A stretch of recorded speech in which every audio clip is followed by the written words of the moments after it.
Paz de Cristo a todos. Permitam-me alguns apontamentos acerca do terceiro domingo do tempo da Páscoa. O Evangelho de São João, no capítulo 21, do versículo 1 ao 19.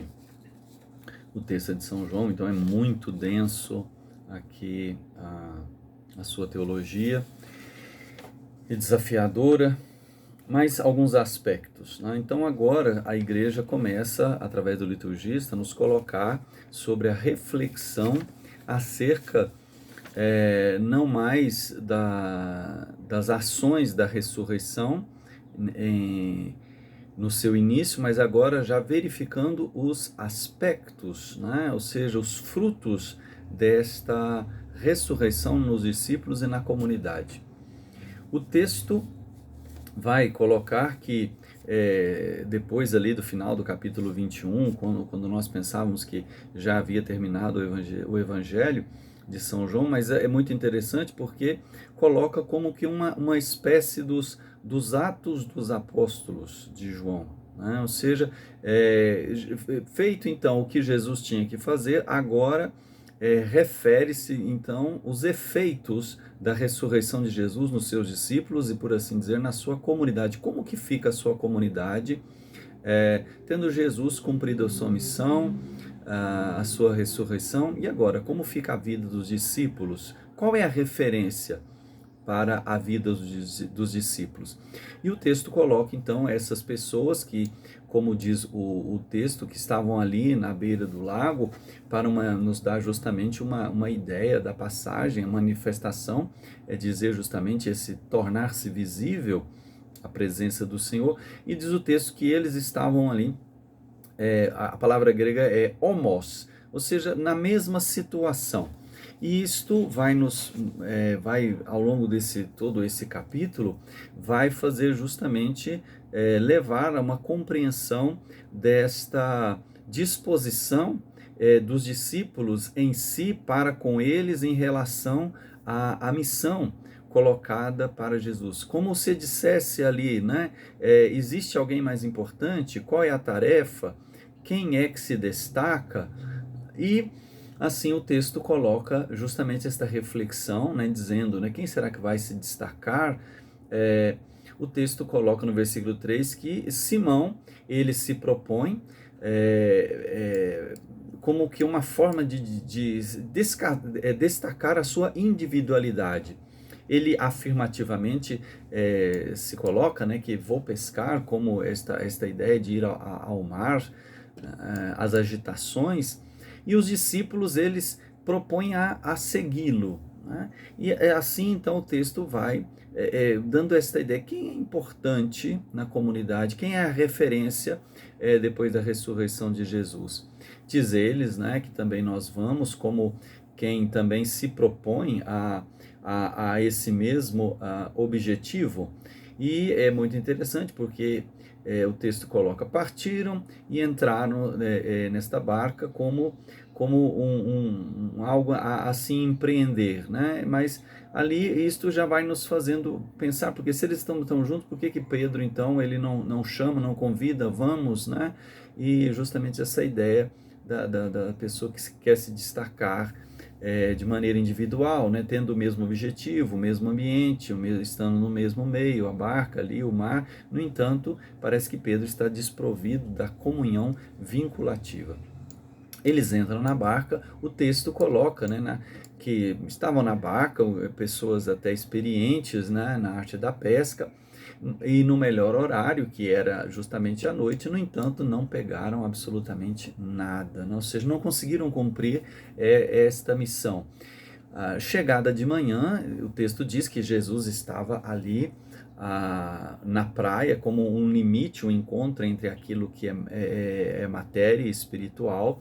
E é muito interessante colocar isso porque Jesus sempre esteve do lado dos seus discípulos, mesmo nos seus momentos mais frustrantes.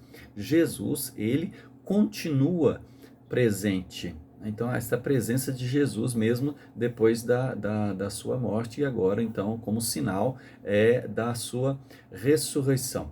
Os discípulos não reconheceram Jesus, né, como como este inequívoco, né, de estar sempre presente conosco, eles como que não o reconhecem. E Jesus faz um enquadramento, né, ali, chamando, a palavra grega é paidon, né, ou seja, alguém que é pequeno, né, com pouca significância, e o texto então vai nos acordando justamente para isso. Quem é mais significante? Existe quem se destaca, quem é melhor? E Jesus então coloca todos no mesmo nível, um nível de simplicidade, perguntando se eles conseguiram alguma coisa para sustentar, e todos eles, de maneira frustrada, né, respondem que não conseguiram. Jesus retoma então aquilo que no Evangelho de São Lucas a gente vê aquela pesca, né, ele diz: lança para o lado direito, como se dissesse, né, faz para o lado certo, né, o lado direito é o lado da força, né, para quem é destro, e ele diz: e achareis, né, ou seja, ali está a solução, fazer as coisas de maneira correta, né? E qual que é a maneira correta? É ouvir a palavra do Senhor. Diz o texto que a rede, né, eles não conseguiam puxar para eles, né, arrastar a rede de tal forma que a expressão é interessante, né, porque através da quantidade, ele fala-se numa numerosa população. Um discípulo, aquele discípulo que fez a experiência do amor, aquele que diz, né, que Jesus amava, né, esse então, ele retrata a Pedro, né, dizendo, né, é o Senhor, ou seja, o Senhor continua, né, para dizer isso. Pedro, ao ouvir isto, diz o texto, que ele revestiu-se, cingiu-se, porque estava despido, como somente a veste de baixo, e ele coloca o manto, que é a mesma expressão de Jesus na ceia, e lança-se, joga a si mesmo nas águas, né? Então aqui vai dizendo que Pedro vai fazendo as coisas ao contrário, porque para entrar na água deveria ser justamente se despir, e ele se veste para se lançar na água, então dando justamente esta ideia. E também um pouco, né, ele como quem quer se destacar, né, se vestir-se o manto, para também mostrar que ele é uma pessoa importante. E eles, os outros discípulos, né, então essa ideia também da separação, continuam na barca e vão arrastando a rede. Diz que não estava ali muito longe da terra, né, então para dizer, né, desta ação em conjunto.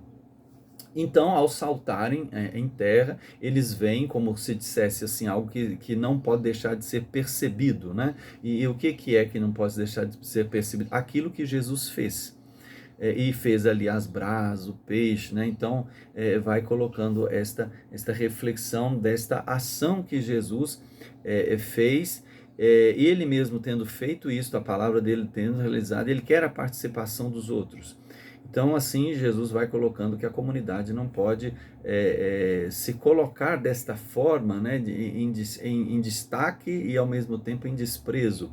Ele convida, mais uma vez, Pedro quer mostrar, né, a sua força de ação, ele puxa sozinho, Jesus não elogia Pedro. O numeral é interessante, esses 153 grandes peixes, e aqui coloca megalon, né, para dizer que esse pescado é que é importante, né, ou seja, esses foram salvos. E um número que muita gente diz que era de São Jerônimo, que coloca que era a quantidade conhecida naquela época de espécies, né, e assim coloca uma reflexão de que a igreja tem a missão de salvar a todos, manter todos na unidade. Tanto é que, mesmo eles sendo tantos, né, e desconhecidos, eles não romperam a rede, para dizer justamente que eles não romperam os laços da unidade, né? Então a igreja não pode também romper por questão de poder ou destaque a unidade.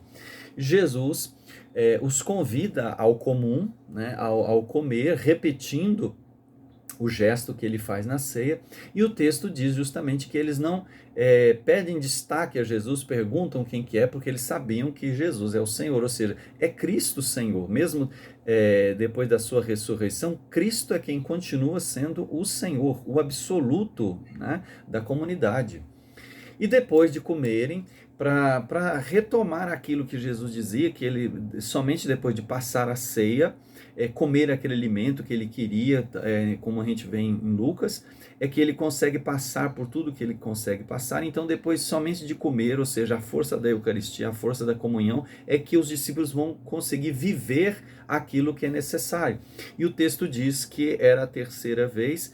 Quando coloca então a terceira vez, como Cristo anunciou algo irreversível e 3 vezes o fez para indicar que era irreversível isso, agora então, pela terceira vez, ele se manifesta para dizer que esta é a condição permanente e irreversível da vida da comunidade, né? A comunhão com o Senhor, ele sendo o Senhor. E Jesus vai chamar agora Pedro para justamente colocar as coisas no seu devido lugar e entendendo a missão da comunidade representada por Pedro, quando ele diz Simão, filho de Jonas, né, para dizer que é uma vocação, a pessoa dele. O texto no grego coloca que Jesus fala em agapás, e Pedro vai respondendo em fileu, né? Ágape, aquilo que é mais alto, o fileu, aquilo que seria na mesma condição, para dizer, né, do chamado de Jesus, quando ele pergunta para Pedro. E amar é justamente a pessoa estar disposta a oferecer o seu melhor bem-querer. E é isso que Jesus pergunta a Pedro, se ele está disposto a oferecer o melhor bem-querer dele a Jesus, né, acima, mais do que esses outros. Você está disposto a me querer mais do que os outros? E Pedro vai responder, eu estou disposto a ser igual a ti, né? E por isso Jesus diz a ele, né, apacenta as minhas ovelhas, cuida das minhas ovelhas, cuida do meu rebanho dessa forma. E pela terceira vez ele vai perguntar como algo que, então, como fica, né, que é algo que vai ficar irreversível, né, então pela terceira vez, para dizer que isso não vai mudar. E Pedro ali fica triste, como que uma ideia de que não vai ser, angustiante, né, sofrido, mas é preciso muitas vezes amar, é preciso cuidar, a gente não vai ser bem que isto, né? Isto dói muitas vezes, mas é preciso agir como Jesus assim o fez, né? E assim a comunidade deve justamente transmitir, continuar a missão de Jesus Cristo, né? Sendo revestido por Cristo e assim conduzidos por Cristo. Então que possamos viver os efeitos da ressurreição, procurarmos saber, Jesus é o Senhor, todas as pessoas são importantes, e então que cada um faça o seu melhor. Boa Páscoa.